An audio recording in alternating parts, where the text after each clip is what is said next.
पाकिस्तान मुस्लिम league function Sindh के नायब सदर सईद राशिद शाह राशिदी ने कहा है कि 2024 आने से कबल मुल्क के आवाम को खुशखबरी मिलेगी। मायूसी में अल्लाह साईं भी नाराज़ थींदो आहे। मायूस असां नथा थियूं, न तव्हांखे करणु चाहियूं था ऐं असां उम्मीद था रखूं इंशाअल्लाह 2024 अचण खां पहिरियों खुशखबरियों मिलंदियूं। मासूम फातिमा केस में अपील करता हूं कि जिन बच्चियों के साथ ज्यादती हुई है उनके मुल्जिमान और सहाफ़ियों के कातलों को सरेआम फांसी देने का मुतालबा करते हैं।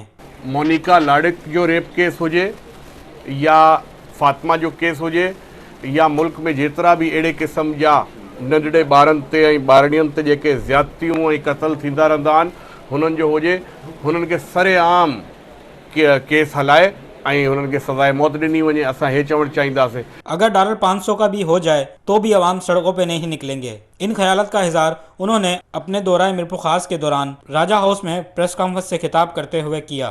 तव्हां ॾिसजो $500 भी क्रॉस थी वेंदो, पोइ बि कुझु न थींदो, असां ऐं तव्हां ईअं वेठा रहंदासीं। अवाम में उहो जोश ई न रहियो आहे, इनकलाब आणण जो जोश ई न रहियो आहे, तहरीक हलाइण जो जोश ई न रहियो आहे, सभु कमज़ोर थी विया आहिनि। उस मौके पर खान मोहम्मद महर, मुबारक महर, नकाश मरी, सरमद नारेजो और दीगर भी मौजूद थे। उन्होंने मजीद कहा कि सैलाब और कोरोना के दिनों में भी हमने अपोजिशन में बैठकर भी अवाम की खिदमत करते रहे। उन्होंने कहा कि मेरा यहाँ आना इलेक्शन की मुहिम नहीं है, बल्कि हम यहाँ उलमा सिकंदरिया जमात के उलमा कराम हुर जमात अपने कारकुनान से मुलाकात और उनको हौसला देने आए हैं। प्रेस कॉन्फ्रेंस के बाद उन्होंने वर्कर्स कन्वेंशन से खिताब भी किया। कैमरामैन हसनैन रजा के साथ असलम बलोच, वश टीवी न्यूज़, मिरपुर खास।